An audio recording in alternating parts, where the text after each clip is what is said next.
En Radio El Conquistador Red Los Lagos nos gusta dar otra mirada a las cosas, nos gusta reflexionar, pero también descubrir el lado humano de la vida. Es por eso que nos damos tiempo de un late, el Late de Nacarate, un show de entrevistas en el que compartiremos experiencias de vida de destacadas personalidades, tanto a nivel regional, nacional e internacional. Presentado por Fundación Vencedor. Tocamos corazones, transformamos vidas. Conduce Paulo Nacarate.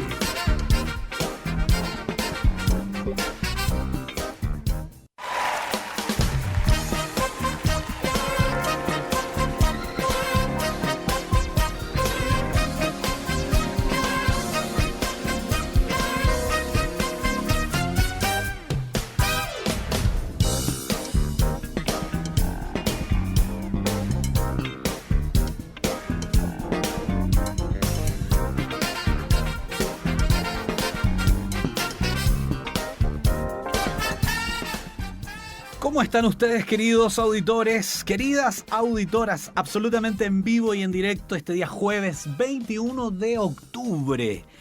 Oye, no era nada, Nico, cuando iniciamos por ahí por abril. Llevamos buena cantidad de capítulos a través de la radio El Conquistador Red Los Lagos, acá en el sur de Chile y para todo el país a través de www.elconquistadorsur.cl.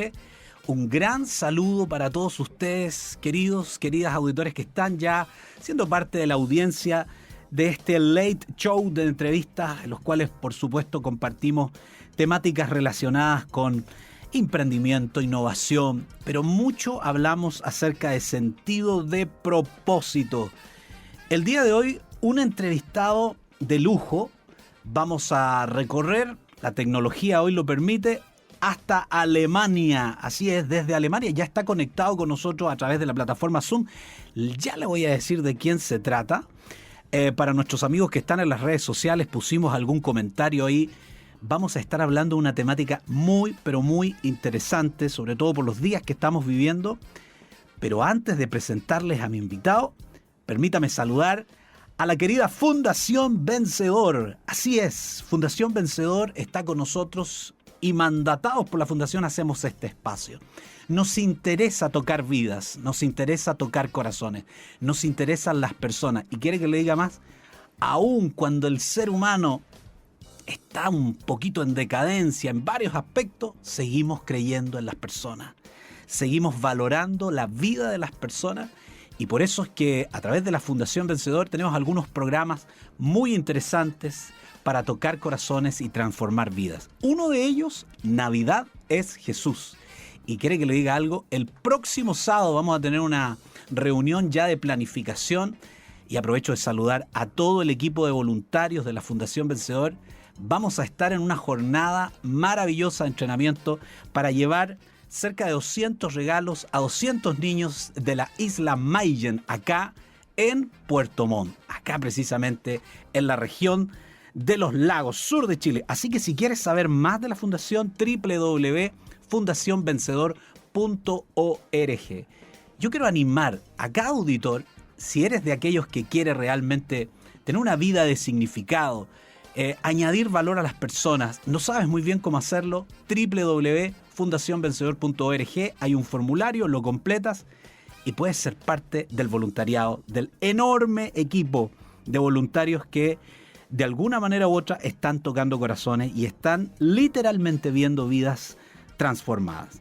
Oiga, el día de hoy con nosotros, les decía, desde Alemania, Hans Klaus Iben. No es primera vez que está con nosotros, pero para usted, querido auditor, a lo mejor es la primera vez. Él es un conferencista internacional, es un autor de destacados libros y además es un pastor y es para mí en lo personal ya un amigo. Bienvenido, Hans, ¿cómo estás?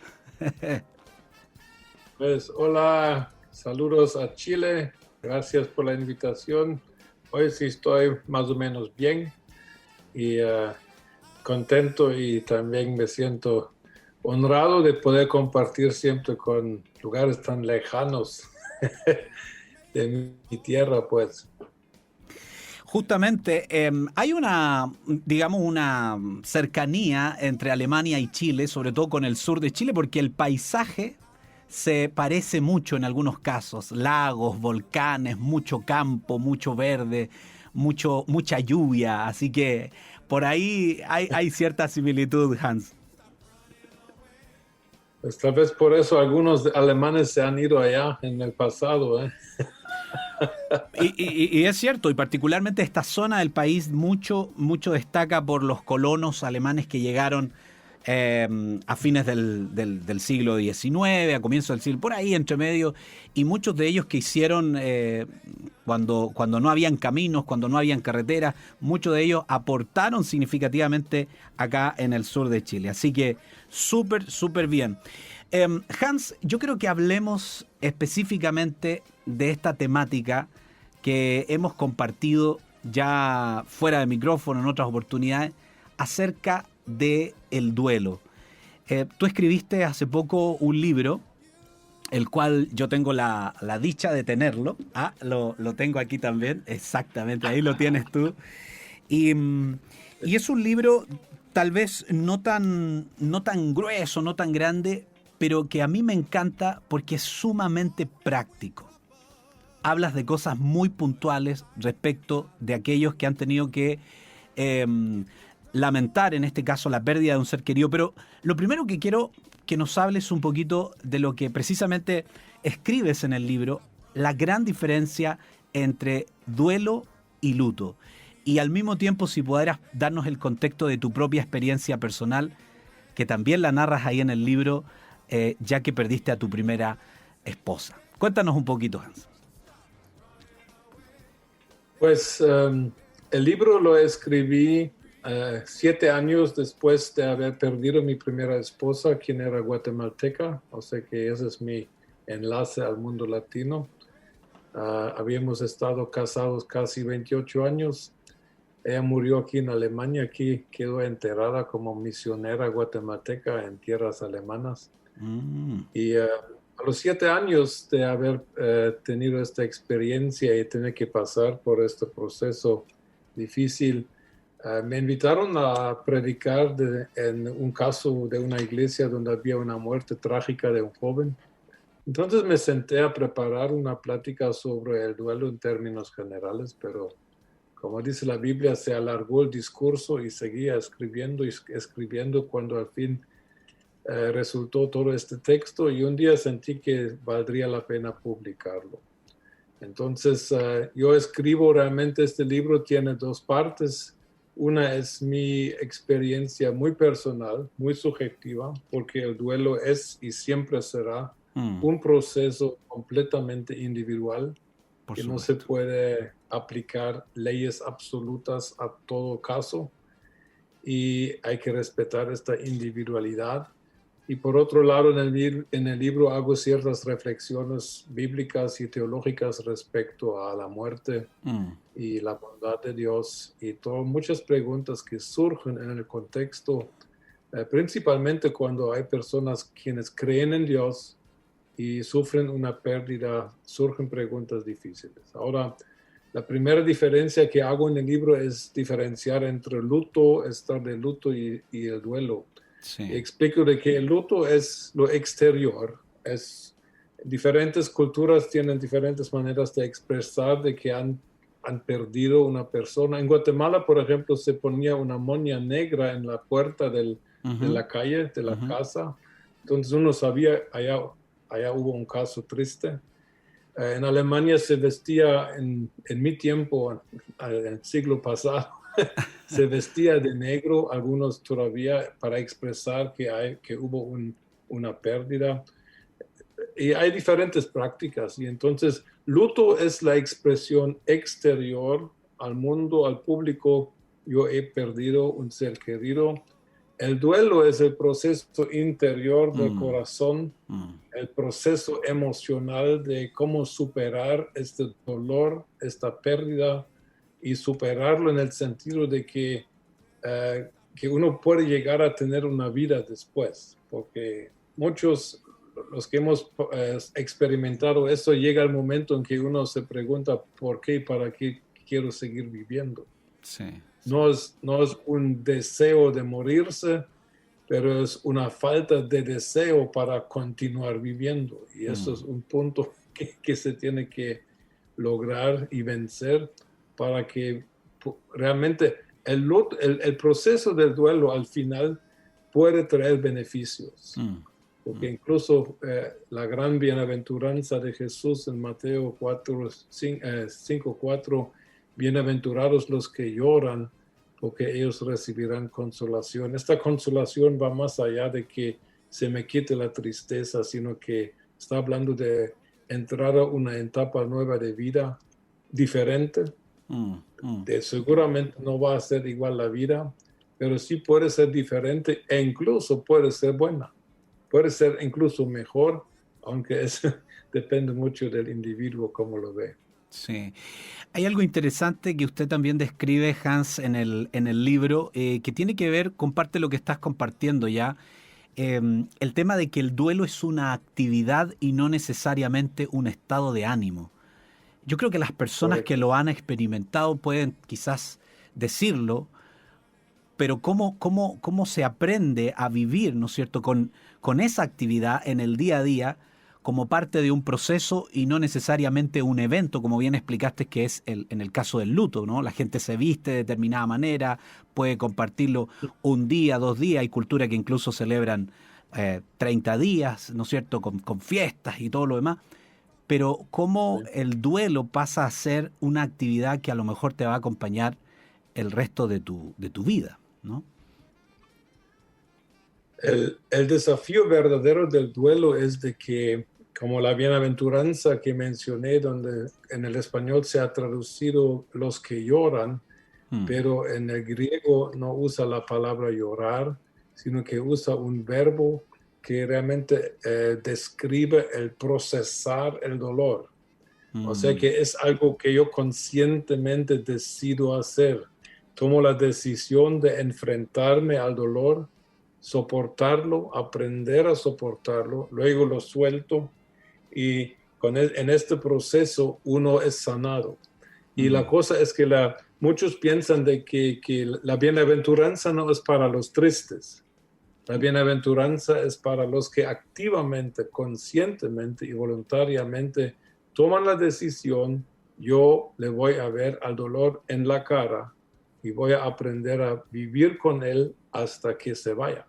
Wow. Y lo que pasa es que en lo que pasa con muertes es de que la muerte, el entierro, allá entra una fase de muchos quehaceres. Hay mucho que arreglar, el entierro principalmente.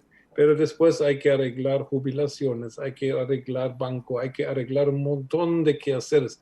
Y a veces uno está semanas hasta meses ocupado en nada más terminar lo que se perdió, pero llega al punto en que todo está terminado, y esto también es el tiempo en que todavía uno tiene mucho apoyo de afuera, la gente le habla, le visita, le llama, pero cuando pasan unos meses, 2 o 3, las llamadas son menos. Exactamente. Los quehaceres se acabaron, sí. Y allá es donde realmente llega el momento en que realmente empieza el proceso del duelo. Pero ahora es una cosa que yo tengo que decidir hacerla.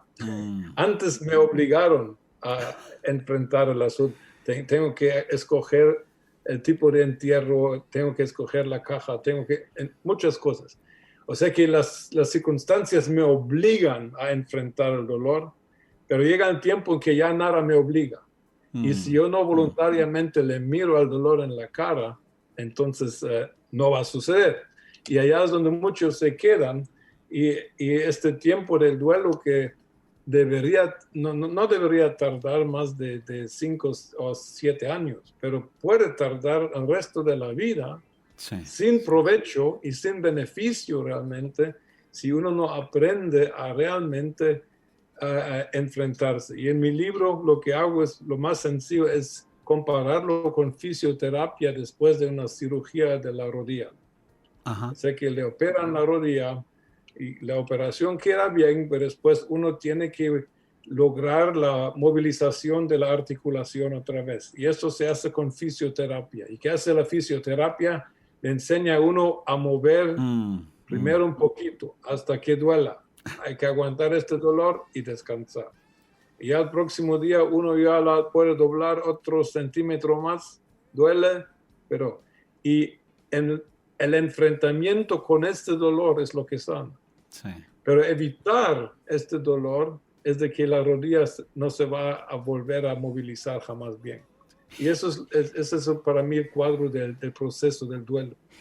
Uno tiene que tomar decisiones de que yo quiero vencer este dolor, yo quiero aprender a vivir con la pérdida y quiero aprender a vivir bien a pesar de que haya perdido. Sí, es muy cierto lo que estás compartiéndonos, Hans.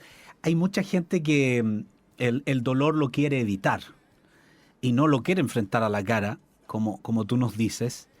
Entonces hacen del proceso todavía algo más largo, porque escapan de alguna manera, quizás sin saberlo, sin ser muy conscientes, de esa tragedia que les causa el dolor. Entonces lo evitan. Fíjate, yo conversaba hace unos días con una muy buena amiga que trágicamente perdió a su esposo por COVID hace apenas, yo diría, un par de meses atrás, y está recién, con todo lo que tú estás conversando, gente llamándola, pero de a poco ha tenido que enfrentar situaciones muy, muy dolorosas.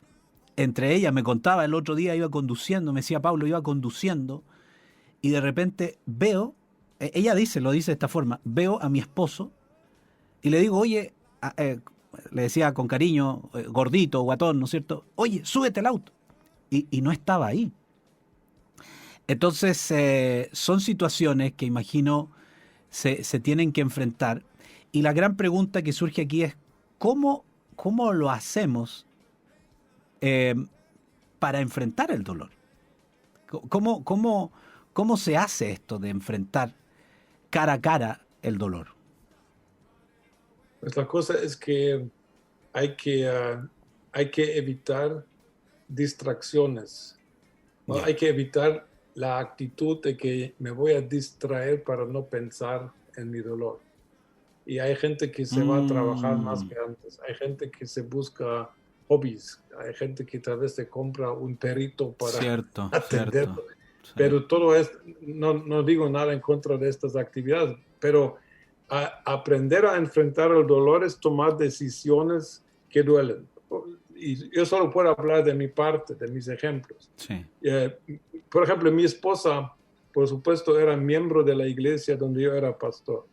Entonces, un día tenía que ir a la lista de los miembros y tenía que borrar el nombre de mi esposa de la lista de los vivos y pasarla a la lista de los fallecidos. Sí, sí. Pero mira, me tardé días y daba este paso. Claro. Y lo hice llorando. Pero estas son las cosas. Yo conozco gente que no ha cambiado el cuarto de su difunto hasta años después. O sea que dejaron el cuarto en el estado que el del día cuando se falleció. Eso sería una tarea de tirar toda la ropa. Wow. O regalarla. ¿Me explico? Sí. Y eso son cosas que, la cosa es que uno no lo hace porque uno siente cierta conexión todavía con el difunto por cosas. Pero ciertas cosas no tiene sentido guardarlas. Y desprenderse de estas cosas, esos son pasos terapéuticos en que duele, pero después uno se siente mejor. En mi caso, por las circunstancias como murió mi esposa, porque cuando murió fue muy rápido, o sea que fue un proceso de meses antes, pero lo último fue de días muy rápido y no nos despedimos. Pero todos dicen, consejeros, psicólogos dicen que hay que despedirse bien de alguien que se está muriendo. Justamente, no Entonces, un día alguien me dijo, tú tienes... Claro, mi esposa se había ido al cielo, pero yo quedaba con esta cosa. Entonces un día me senté a escribirle una carta, agradeciéndole, describiendo cuánto me hace falta. Casi me partió el corazón. Wow. Pero después me sentí mejor. Eso es como fisioterapia. Duele, cuesta, pero después hay una mejoría. Y esas son actividades que van a ser diferentes en cada caso, ¿me explico? Sí. Sí. Pero esas son cosas que alguien tiene que... yo lo tengo que decidir, nadie lo hace por mí. Y tú hablas de esto en el libro también, acerca de despedirse bien. ¿A qué te refieres con esto de despedirse bien? Es parte de lo que nos estás conversando, es decir, si no tuve la oportunidad de tener esa conversación crucial, porque ya sea que la persona se fue en un accidente, no tuve el momento, tenía toda una vida planificada con ella, con él, ya sea el caso de un papá, de un hijo. ¿A qué te refieres con poder despedirse bien?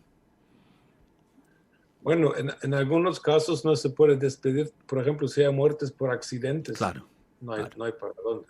Pero hay personas que tienen cáncer y el proceso puede ser largo, pero uno ya sabe que si Dios no interviene, un día toca irse al cielo.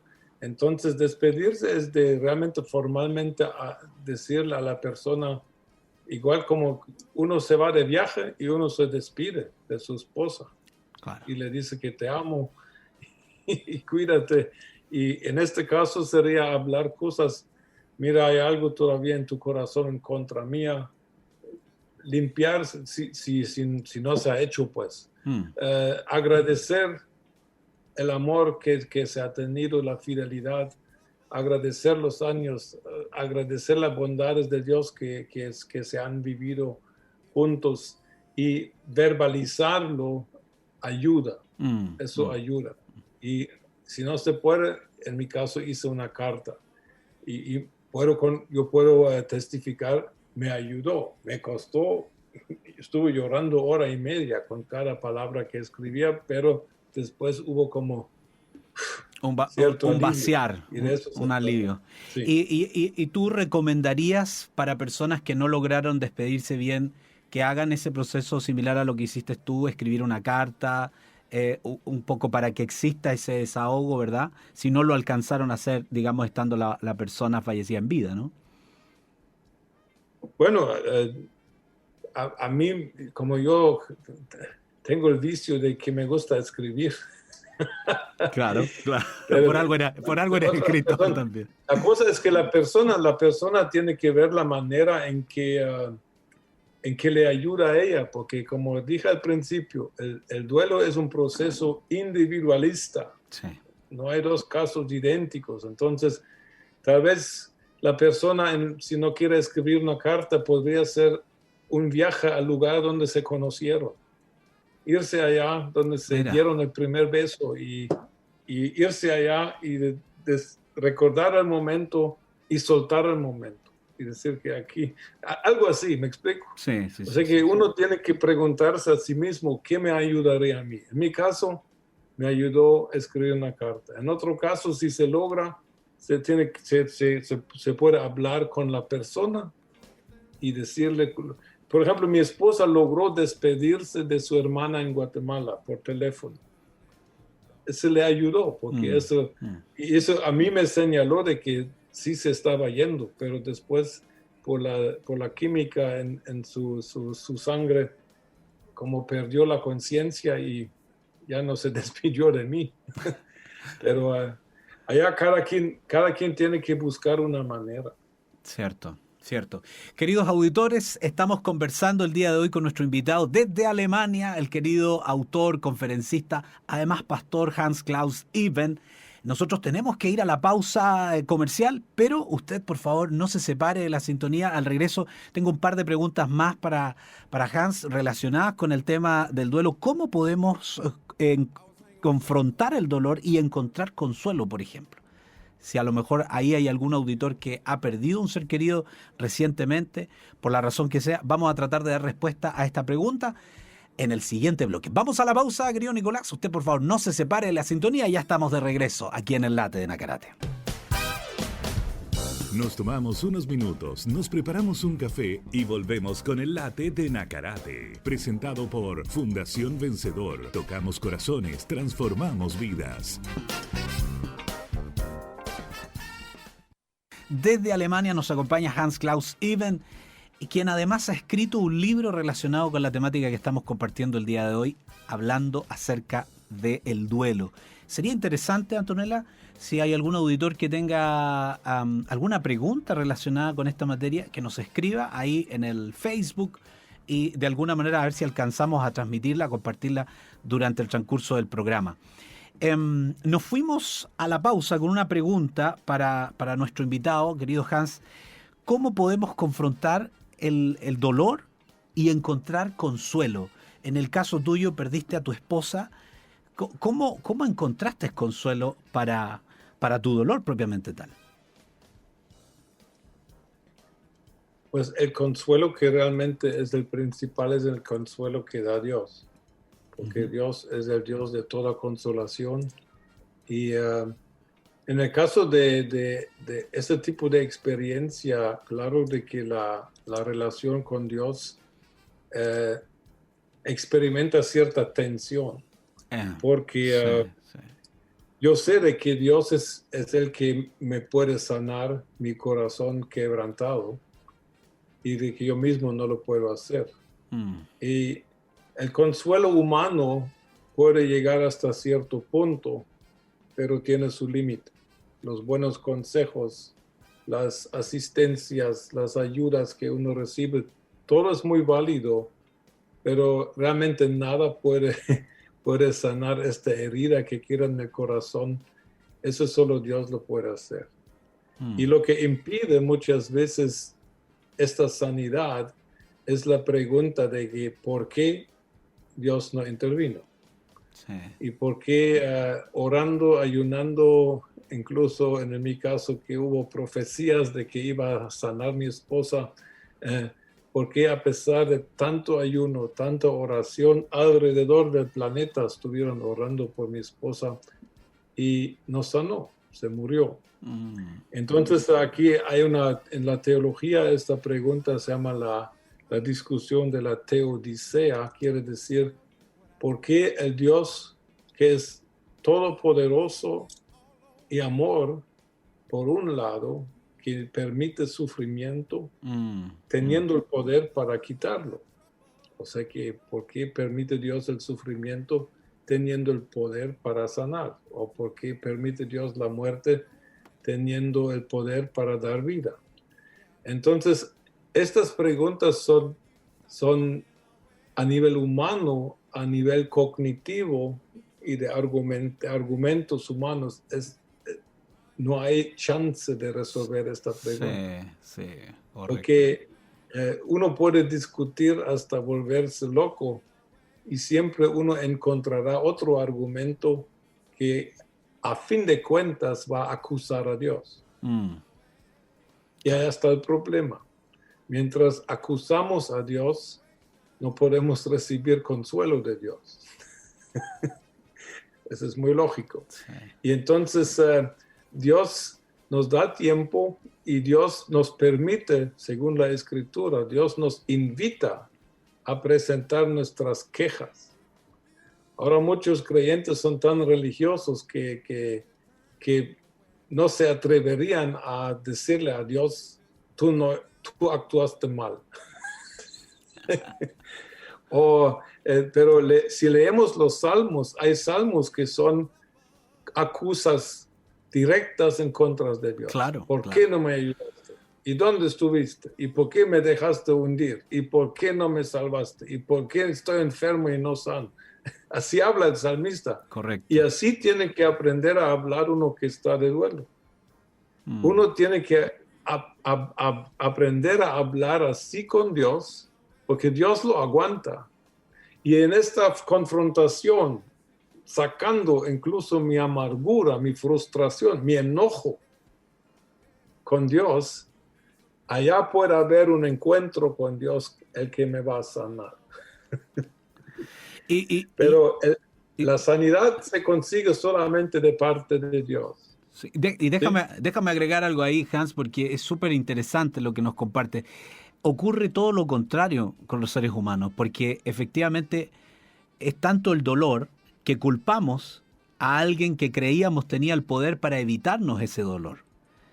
Y al culparlo, simplemente lo que hacemos es escapar de esa conversación.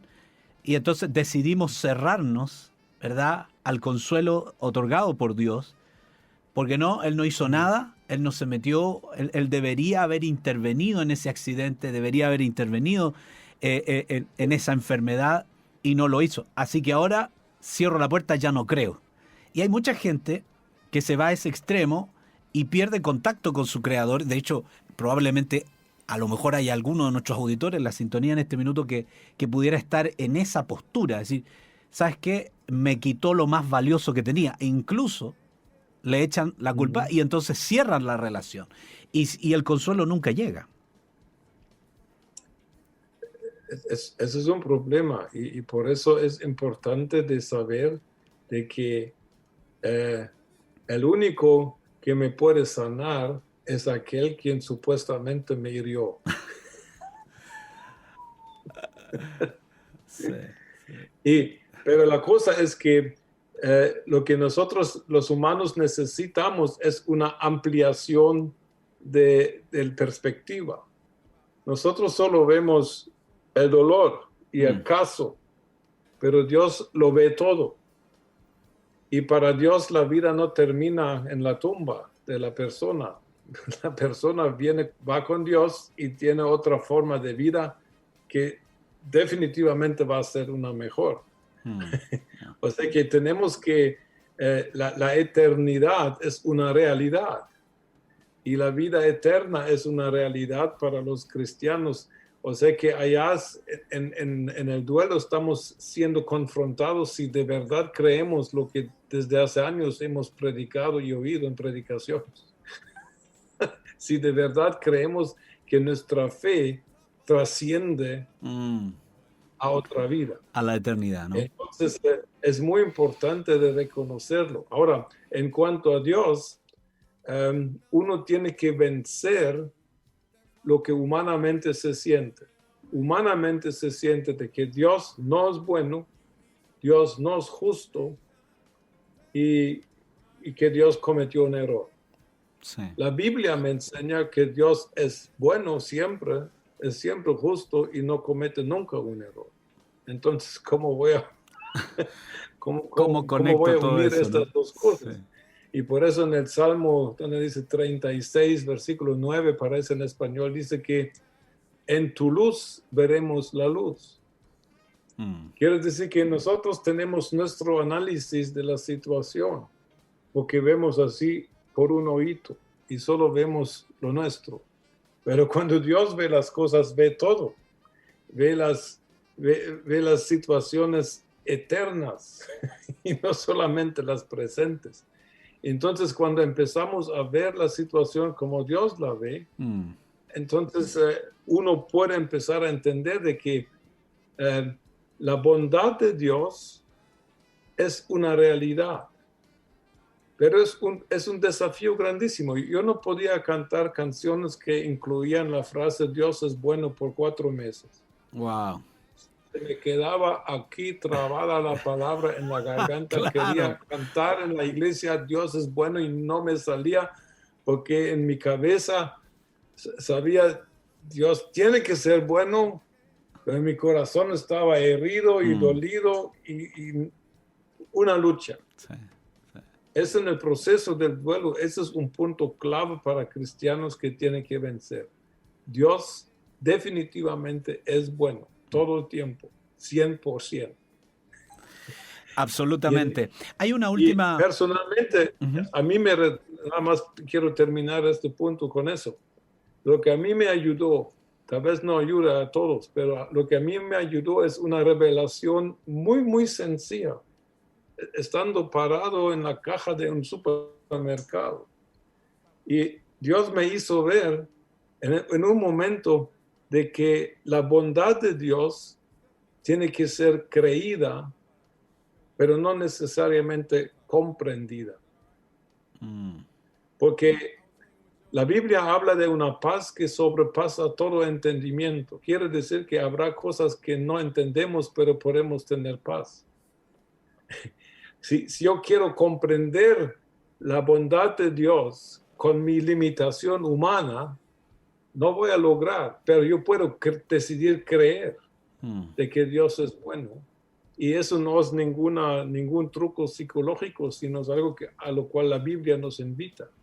Creer significa de que yo parto de realidades invisibles y de realidades tal vez inexplicables. Entonces yo decidí por mí, el hecho de la muerte de mi esposa es parte de la bondad de Dios. ¿Lo entiendo? No. ¿Creo que Dios es bueno? Sí, definitivamente. Y ahora que ya pasaron 13 años y medio, estoy empezando a entender por ciertas cosas que sucedieron en mi vida, en mi familia, en mi iglesia. Yo dije, qué bueno que Teresa no estuvo para esto. Ahora lo entiendo. Ahora lo entiendo, ¿no? Me explico, Sí. porque realmente le hubiera ciertas cosas que me han pasado a mí y en la iglesia después, le hubieran partido el corazón a mi esposa. Pero Dios sabía que, y hoy mi idea es de que Dios necesitaba una jardinera allá arriba y por eso se llamó a Teresa. Por eso se la llevó, ¿no? Bueno, creer sin necesariamente entender palabras del querido Hans Klaus Even desde Alemania. Yo quiero agradecerte, Hans, que hayas tomado este tiempo para compartir con toda nuestra audiencia acerca de este gran tema. La verdad que la pandemia trajo consigo una gran mortandad en todas partes del mundo, pero adicional a eso están todos los días falleciendo personas, gente que amamos en distintas partes por distintas causas, y entonces la tragedia del duelo, específicamente relacionada con la muerte de seres queridos, obviamente que es algo con lo que tenemos que aprender a vivir, parte de un proceso, tal como tú lo señalas en el libro. Y una última cosa solo para cerrar, no sé si lo alcanzamos a tocar, el tema de los sentimientos de culpa, porque de pronto ahí hay gente que se queda con cierta culpabilidad. No hice más, no pude intervenir, no hablé lo que tenía que hablar. ¿Cómo operan ahí, bien breve, si alcanzamos a tocar este punto, Hans, cómo operan los sentimientos de culpa en el proceso del duelo? Pues los sentimientos de culpa en el duelo se pueden presentar culpas reales porque uno ha fallado. Por ejemplo, uno se da cuenta que no había sido el esposo que debería haber sido y es real. Y también hay culpas imaginadas. El problema de la culpa es de que se siente igual. Sea real o imaginada, ¿cierto? Sea real o imaginado, uno se siente igual de mal. Entonces, si la persona se ha ido y se tiene que pedir perdón por algo, ahora eso se tiene que hacer por medio de Dios. Y hay que hacerlo específico, Señor, perdóname por tal y tal cosa. Las culpas imaginadas también solo en un encuentro con Dios se resuelven. Es muy importante entender de que esas cosas se tienen que ir de mi conciencia porque si no, no voy a vivir tranquilo. O sea que si hay sentimiento de culpa, real, no importa. Eso es eso es un tema que tengo que resolver en oración, pidiendo ayuda a consejeros, pero eso se tiene que ir porque eso es muy, muy, muy contraproductivo para el proceso más adelante. Por y supuesto. Lo principal es de que Dios nos ayude. Digamos, yo me sentí mal por ciertas actitudes que había tenido con mi esposa. Ahora, con mi esposa estábamos bien, estábamos perdonados, no teníamos nada que perdonarnos el día que se murió, ¿me explico? Sí. Mas, sin embargo, cuando se fue me sentí mal por ciertas actitudes que había tenido. Y me cargaba, porque era yo así, porque la hice sufrir sin necesidad. Entonces un día Dios, otra vez, Dios me habla en los supermercados, no sé por qué. Estando en los Estados Unidos, Dios como me abrió el cielo un momento y me mostró de que ahora mi esposa entendía por qué tenía ciertas deficiencias de carácter, ¿no? Y de dónde venía, qué raíz tenía en mi vida, y entonces yo vi de que ella entendió, bueno, él era así porque así lo hicieron su casa, malas experiencias. Y en este momento, cuando yo sabía que ya no había nada en el corazón de mi esposa en contra de mí, se me fue el sentimiento de culpa y nunca volvió. Ahí está. Por eso, esos son los momentos divinos que los que están de duelo realmente necesitan. Sí, cierto. Hans, muchas gracias por darnos este tiempo, por compartir con la audiencia aquí en Chile del Late Nacarate. Te mandamos un gran abrazo y bueno, todo el respaldo de Dios en lo que estás haciendo por allá. Sabemos que estuviste por España estos días también compartiendo. Nosotros tenemos que dejarlo hasta aquí, estamos al límite del tiempo. Vamos a ir rápidamente, queridos auditores, a la cápsula. Yo me despido, Hans. Gracias, de verdad, por estar con nosotros. Bendiciones. Igual. Vamos a la cápsula, queridos auditores. Como siempre, imperdible. En el Late de Nacarate presentamos Vitamina B, energía para el alma.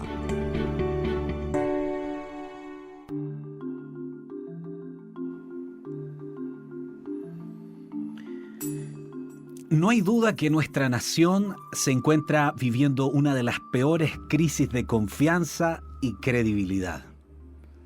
Mientras unos señalan que vamos camino a la decadencia total, otros abrazan banderas de lucha, banderas de libertad. Unos celebran el 18 de octubre y otros lamentan saqueos, violencia, destrucción, suciedad, fealdad por doquier. Pero la pregunta que surge es, ¿quién es el responsable de esta crisis?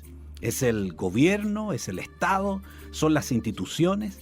¿Quién finalmente es responsable de tanta violencia? Esta es una pregunta muy difícil de responder de manera simple. En mi opinión, creo que de una manera u otra todos somos responsables de esta crisis. No basta pintar la fachada sin antes restaurar el interior de nuestra casa. No es suficiente una nueva constitución sin antes detenernos a resolver nuestra crisis interna como seres humanos. Piénselo, cada vez más individualistas, con cero tolerancia al pensamiento contrario, cada vez más llenos de maldad y soberbia. Padres peleándose entre sí y enseñando con un pésimo ejemplo a sus hijos que el único camino es el pleito, la confrontación, los puños y las patadas en el mejor de los casos y en el peor, simplemente apretar el gatillo.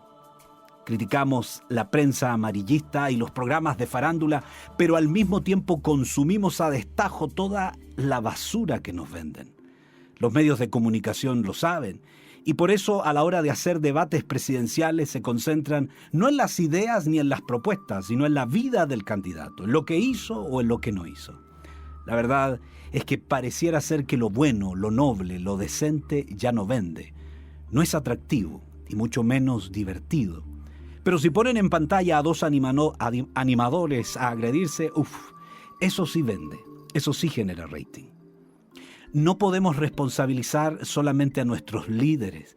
Debemos hacernos cargos de nuestra parte. Somos responsables del mundo que le vamos a heredar a nuestros hijos, a nuestros nietos, y debemos tomar conciencia de que el cambio inicia en nosotros. Tiene que ser interno para que luego sea externo. Pablo el apóstol no se equivoca cuando escribe hace cientos de años una descripción del ser humano actual, pues la gente solo tendrá amor por sí misma y por su dinero. Serán fanfarrones y orgullosos, se burlarán de Dios, serán desobedientes a sus padres y malagradecidos. No considerarán nada sagrado, no amarán ni perdonarán, calumniarán a otros y no tendrán control propio. Serán crueles y odiarán lo que es bueno. Querido auditor, ¿será que nos estamos convirtiendo en esa clase de personas? ¿Será que podemos librarnos de nosotros mismos? La respuesta a estas interrogantes se encuentra alojada justo dentro de nosotros.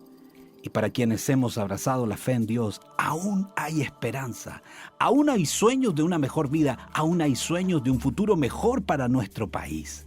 Querido, querida, te animo a creer y a tener fe y a hacer por otros lo que te gustaría que hicieran por ti.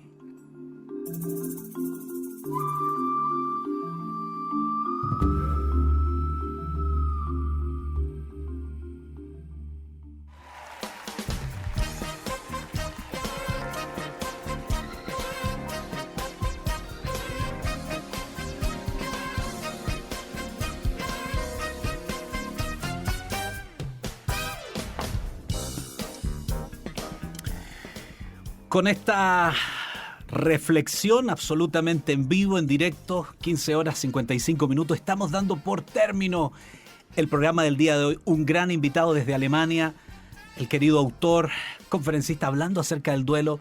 Y cerramos con esta reflexión, usted ya lo sabe, a nuestro estilo, nos hacemos cargo de nuestras palabras, por cierto, pero qué importante, ¿eh? A veces, ¿de quién es la culpa, no? ¿De quién es la culpa? ¿Es del gobierno? ¿Es de las autoridades? En mi opinión, creo que todos tenemos responsabilidad. Hagámonos parte de lo que nos toca a nosotros. ¿Es posible soñar y creer en un futuro mejor? Absolutamente sí. Queridos, gracias por estar en la sintonía. Si Dios lo permite, próximo jueves, 15 horas, hacemos este espacio de conversación, El Late de Nacarate. Será hasta la próxima. Chao, chao.